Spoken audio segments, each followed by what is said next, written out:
Hey everyone, how's it going? Welcome back to another Walking Dead video. So in this one here, I wanted to talk about the ending of The Walking Dead, The Ones Who Live episode 3, because we actually have some confirmation now as to what actually happened. There's an aspect to it that a lot of people were discussing, like, well, what's going to happen? Obviously, the ending is so like, wait, what? You're kind of wondering what's going to happen next. And actually, Danai Gurira does confirm something that I don't know. I don't know how I feel about it, but I think it makes sense. Like, it's not going to really be a big deal overall, but it's kind of funny. So anyways, let's talk about this. So before we go any further, obviously make sure to be a subscriber if you want to get all my Walking Dead content like this. I have a lot of stuff coming out tomorrow. I believe I'll have 2 videos out, maybe 3, but I think for sure 2 videos out. I'm trying to look at what I have here. But yeah, I do want to talk about the Pearl, Thorne, and like Shane moment, because I thought that was like really, really incredible. Then I also want to talk about episode 4 and how amazing this episode is supposed to be, and go into what exactly people have been saying, because yeah, they're saying it's like one of the best episodes of all time. So I want to talk about that, and then I want to get into some stuff with the CRM's 500-year plan. I saw a couple articles talking about this and some other stuff, so I want to get into that a little bit. And yeah, there's a lot to talk about right now, but let's actually just focus on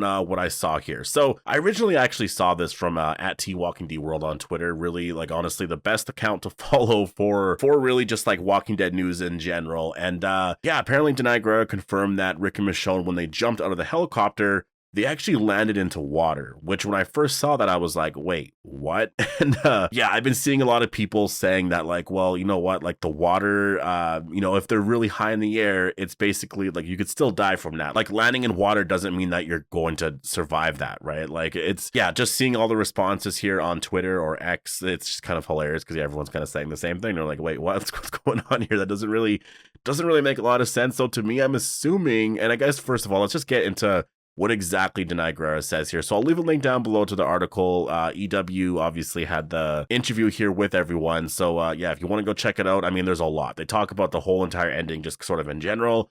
I just want to focus on this one part here, which is the ending here to The Ones Who Live, or to episode 3 anyways. And the article says, yeah, but grabbing her husband and jumping out of a helicopter mid-flight, she does calculate the odds, says Gurira, of what seems to be certain death.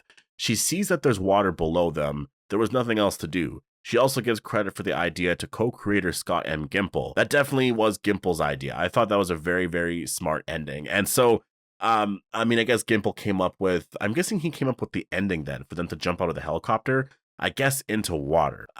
Like, if they're flying low enough, it makes sense. Like, if they're low enough to the water, they'll be injured a little bit, but they're probably overall going to be fine. But a helicopter flying really high in the air, like, it was raining a lot and whatever, so maybe you have to fly lower. I don't know the exact, I don't know how to fly a helicopter. I have no idea of any of that. Maybe you guys with some knowledge of that know that if it's raining and it's a storm, maybe you don't fly as high. But I feel like you're still going to be flying a good distance, that no matter what, like if it's 20, 30 feet in the air, again, you're not flying that low. Like, I don't know, like, to me, I don't think this makes a lot of sense. And it doesn't really necessarily bother me, but it is something that you really have to ignore. Like, you just have to ignore it, because I'm just trying to think of how high would the helicopter be flying. Like, you know what I mean? Like, it's going to be pretty high. Like, I don't think it's going to be a low enough distance where if they jumped, they're going to be fine, unless the helicopter was landing. That's the only thing. If the helicopter was actually starting to go down a little bit, and, then she was like, okay, I think now we'll be fine. There's some water right there. Now's my chance.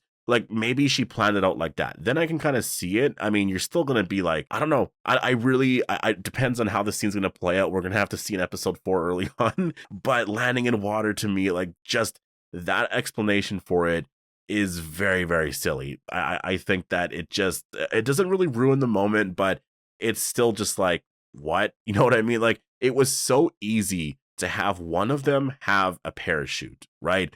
I think it was so simple just to make Michonne, even if Michonne, maybe she's not allowed to have a parachute, right? Because maybe that's just something that they're aware of. So maybe Rick, because he's a sergeant, maybe he's allowed to actually have a parachute, right? So maybe Michonne knows that. Maybe Michonne at some point just sort of, she became aware that, okay, he has a parachute just for like safety reasons or whatever, right? And so she was just like, okay, so I'm gonna, at some point grab him. And so maybe that's why she grabbed Rick as well, right? Because she knew that he would actually pull the parachute, and then they would just be kind of fine. So I feel like that was the better way to explain it. And now it's just it's so silly to think that they just landed in water. And like, this really reminds me of when Rick left the show and what everyone was saying back then. Like, everyone had to ignore that, because the bridge blew up. And so Rick, obviously, he kind of, I guess he went into the water or whatever, ended up on shore. It wasn't going to be that far. Like, even if it was, I don't know how far down the river, like he would have ended up in a place where even when the helicopter landed and picked up Rick and Jadis, people would have saw the helicopter. Like, people around would have saw the helicopter easily, right? But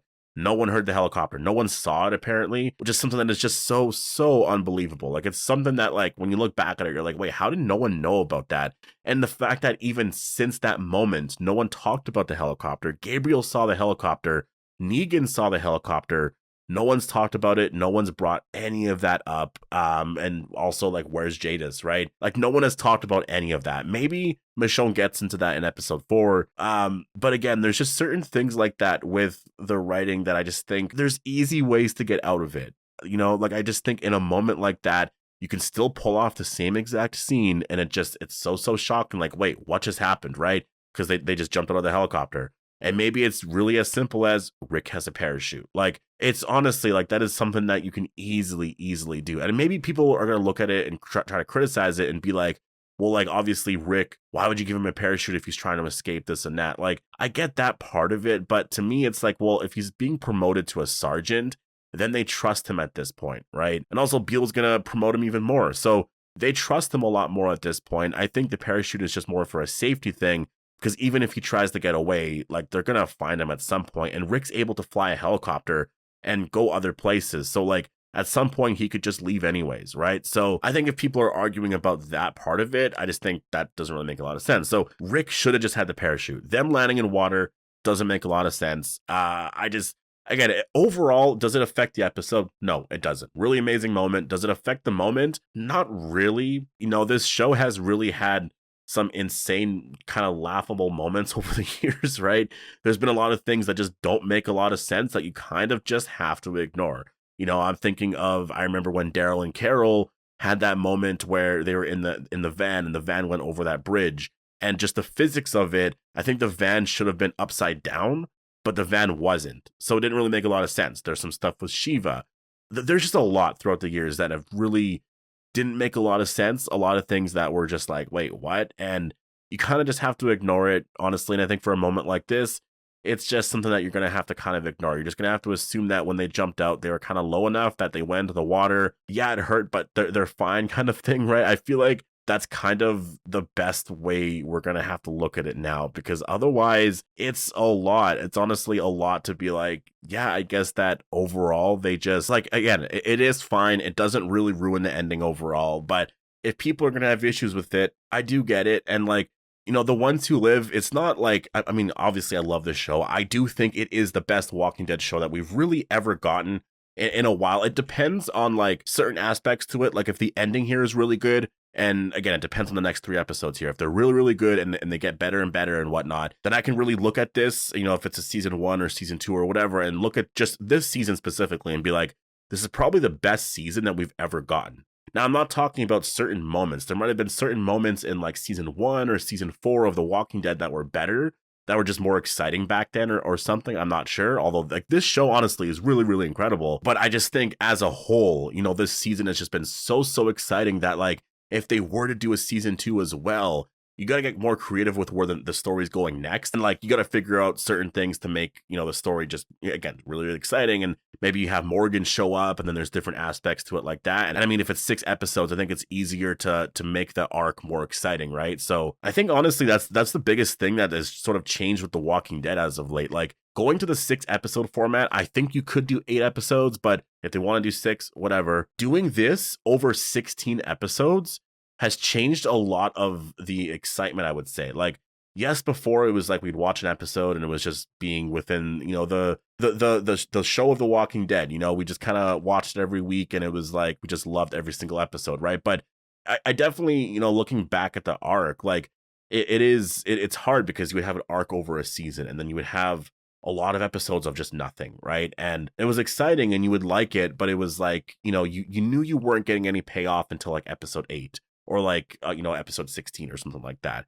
With 6 episodes, like, it's just so much is happening in each episode. It makes it so entertaining to watch, right? So I think this 6 episode arc is just, it's perfect. And I think that's why you're able to do a season 2. It's not like you have to come up with like 16 episodes and like, where is this going to go next, right? They could definitely come up with another 6 episodes. It's pretty easy to do that. You have Morgan show up. You could put the CRM and in certain places, do different things with, and introduce newer characters and all of that. There is a lot that you can do here. So, and also I get the argument that like, well, there's zombies in this show. So the fact that there's zombies here, stuff like this, shouldn't be that unbelievable. I do get that. I understand that. But I think what I really like about The Walking Dead is the fact that, it can make really ridiculous things like this seem so real. Like zombies feel so real in this world. It feels like it's actually a real thing. It doesn't feel so insane. Even variant walkers, somehow they grounded that idea where it doesn't feel that ridiculous to see that. There's so many things in this show that it just doesn't feel that ridiculous. It kind of feels like it's like a natural place that our world would go in if an apocalypse actually happened, right? So that's sort of my thing with this. Like, I like, and I shouldn't even have brought up the, the Daryl and Carol van thing that happened like however many seasons ago, or I guess that was on the original show, because that was like, that's more of a weird issue that like, again, doesn't really affect the story. It's whatever. This kind of reminds me a lot of like the Shiva thing, Shiva going out there and killing saviors was just like, wait, what? Like, and not killing any of their own people. That just, again, that doesn't make a lot of sense. It really doesn't. And when you think about it too much, it can really frustrate you. So you just have to ignore it. And I think with this thing, kind of similar, they shouldn't have survived that. It was very, very easy just to make one of them have a parachute. So I don't know. I wanted to talk about this because this is a big thing after episode 3. Everyone was like, wait, how are they going to survive that? Do any of them have a parachute? And some were like, well, yeah, one of them had to have. And I remember thinking, like, for me, I was like, well, no, I think Rick for sure probably has a parachute. Some people were saying like, no, they don't have a parachute at all. I don't even know what's going to happen to them. They probably landed on something very close or whatever. Like Michonne must have timed it. And I'm just thinking of the speed they're probably going at in the helicopter. Like, we have the confirmation now. They landed in water. I guess, I don't know if we're going to see the scene. My expectation, and I guess kind of a prediction, is that we're probably not going to see the scene. We might just see them, I guess, be, in the water, just sort of get out of it and run into a building. We might not even really see that. Like, I don't think we're going to see too much of the scene. I think, I don't know, again, like there's certain things about it in terms of, I don't know, again, like I don't know. I don't think I'm making too big of a deal about it. I really don't think so, but maybe some of you guys think I am. I have no idea, but definitely post all your thoughts down below. Hope you guys all enjoyed this video. What do you think of the confirmation now that we have about this final scene, about the fact that Rick and Michonne actually landed in water and it wasn't a parachute? Hope you guys all enjoyed the video, and I'll see you guys in the next one.